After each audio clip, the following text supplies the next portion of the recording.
Hello movie technocrats, here we are again with another episode as we continue to dig through the movies created in this world just for us to enjoy and waste our time watching things that don't matter.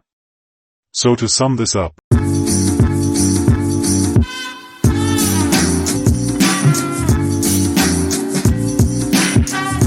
the film opens with Vic Van Allen, depicted by Ben Affleck, riding his bicycle domestic through a peaceful lush range. As he comes to the front entryway, he energetically expels his pants, as it were to be shocked by his spouse, Melinda, played by Ana de Armas, who catches him within the act. Vic and Melinda, beside their girl Trixie, Beauty Jenkins, dwell in Louisiana. In look of a break from their schedule, they choose to go to an enthusiastic party where they rejoin with their companions, counting Vic's near companions Give, Lil Rel Howery, and Jonas, Sprint Mihak. The air is filled with chuckling and joy as everybody catches up and appreciates the company of ancient companions. Be that as it may, the good humor takes a turn when Melinda finds herself drawn to a gifted performer named Joel Sprint, depicted by Brendan C. Mill Operator. Immersed within the music and captivated by Joel's nearness, Melinda and Joel share an enthusiastic kiss exterior, unbeknownst to Vic, who observes in daunt from a separate. Feeling a blend of envy and concern, Vic looks for comfort in a discussion with his companion Mary, played by Devon Tyler. Mary communicates her stresses almost Melinda being included with another man, but Vic tries to brush off her concerns, claiming that it doesn't influence him. In spite of his endeavor to preserve an exterior of lack of interest, Vic's feelings are in turmoil. And he inevitably joins Melinda at the piano, where she unsteadily plays a melancholic tune. The circumstance gets to be more complicated when Joel approaches Vic within the kitchen for a chat. In a minute of passionate powerlessness, Vic casually notices another companion, named Martin McRae, who had gone lost a month prior. Shockingly, Vic claims to have slaughtered Martin with a pound.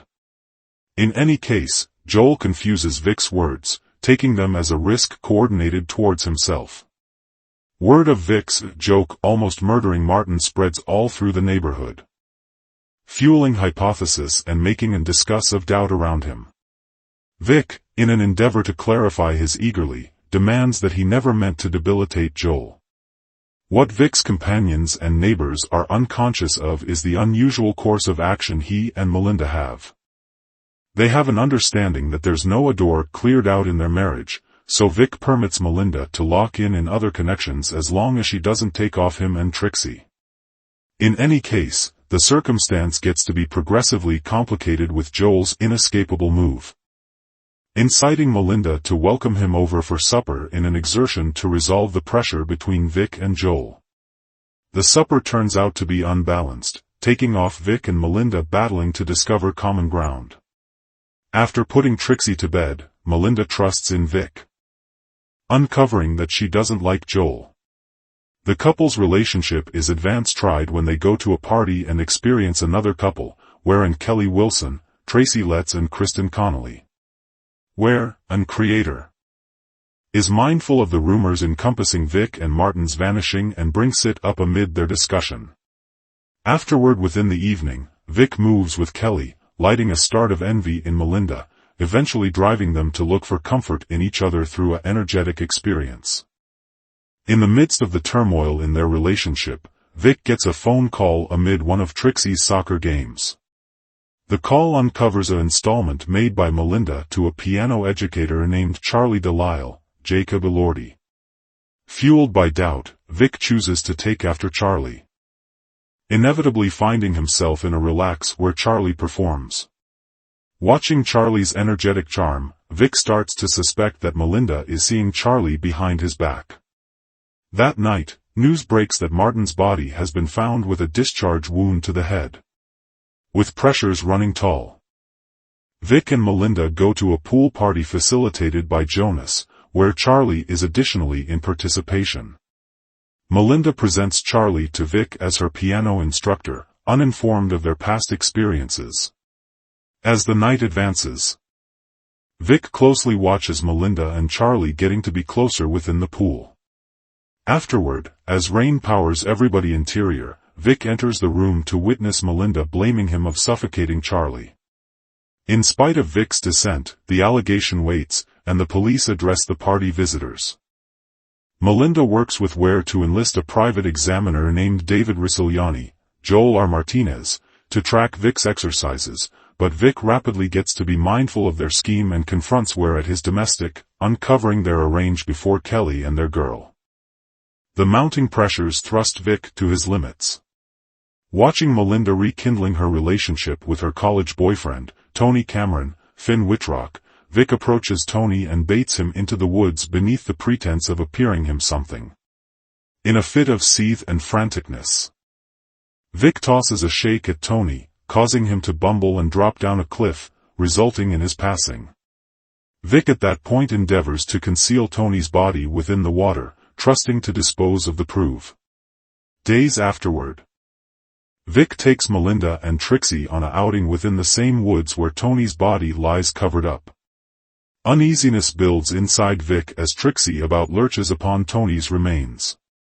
On their drive back domestic, Melinda notices having cleared out her scarf behind, unconsciously including to Vic's unease. Frequented by blame and fear, Vic returns to the woods to guarantee Tony's body remains concealed. In any case, his plans are hindered when Ware shows up within the vicinity. Vic quickly endeavors to avoid Ware from finding Tony's body. But within the prepare, Ware catches a sea of Tony's arm coasting within the water. As Ware tries to elude the scene, Vic gives chase on his bicycle. In a minute of hardship, Vic falls off his bicycle, barely dodging a collision with Dawn's car. Ware loses control and careens down a soak slope, coming about in a lethal crash. All through profound water, Vic Van Allen, Affleck, must bargain with his spouse Melinda, de Armas, and her apparently unending parade of darlings. Counting piano player Charlie, Jacob Elordi, and her ancient college hurl Tony, Finn Whitrock. At a party, Vic tells one of Melinda's partners that he killed a man, which in and of itself is unsettling, and as it were develops more unsettling when he giggles it off as a joke. But at that point at another party held by Vic's companion Jonas, Mihak, Charlie is found dead within the swimming pool after a hot plunge with Melinda. And in case there was any question that Vic truly could be a killer, he takes Tony out to the center of the woods and heaves a shake at his head, which causes Tony to drop down a hill and break open his head on another shake. Vic oversees to weigh Tony's body down within the waterway with indeed more rocks and considers he's gotten absent scot-free with kill. That before long changes after he and Melinda go out for a outing with their girl Trixie, Grace Jenkins. Upon getting back domestic, Melinda realizes that she cleared out her scarf and Vic goes back to urge it within the morning. He before long finds that Tony's body has coasted back to the surface and tries to thrust it down, but is caught by his modern neighbor Ware Wilson, Tracy Letts. Ware has long been suspicious of Vic's behavior, to the point where he enlisted a private examiner to look into him. He before long locks in a car chase with Vic in interest on his bicycle, yes, truly, and closes up careening off a cliff. Congrats blades out, you now not have the most idiotic car chase of all time. In the interim, Melinda finds Tony's wallet in Vic's snail niche and comes to the self-evident conclusion that her spouse killed him. This can be the kind of motion picture where a man keeping snails is shorthand for sociopathy. She begins pressing and plans to take off, until Trixie drags her bag out and tosses it into the center of the pool. Trixie at that point yells at Melinda that she doesn't need her family to be broken separated, indeed in spite of the fact that her mother has had different undertakings and her father has killed most of those partners. The film digs into the profundities of a disturbed marriage, investigating subjects of envy, selling out, and the lengths people may go to secure their claim wants and insider facts. Through a arrangement of dim occasions and startling turns, Vic and Melinda's lives are until the end of time modified, taking off them to hook with the results of their choices and the genuine nature of their relationship. The novel's finishing not as it were fits in with the thriller perspective of the film, but it too makes more sense. All through profound water, Vic is appeared to be less than copacetic with the truth that his spouse is resting around with him. And when he goes up against her on it, she's less than thoughtful to his predicament. She indeed insults him with the reality that on the off chance that she wasn't in his life, he'd likely commit suicide. The film always incites at a breaking point between the Van Allens, and counting the initial finishing from the novel would have been a culminate cap on said pressure.